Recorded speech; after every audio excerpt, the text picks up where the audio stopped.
Hi, in this video I'm going to show you there's one of the amazing feature that will save a lot of time. That we called a wrap, unwrap and reverse wrap. These are the three terms that we used in order to explain this. So in a very lame language, if I'm going to show you. So for example, I have taken these two rows.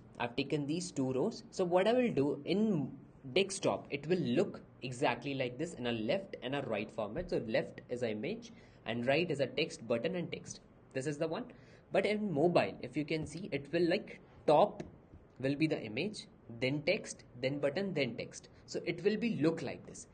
For example, in mobile, if I want this text or this box will come at the top and the image at the bottom. So what I need to do, I'll just click on the row, and row as in this row. So I'll clicking on this row, going at the mobile, and then in the settings part, if you go click on the background, you will see this option, which is a direction of that specific element that you want to change it.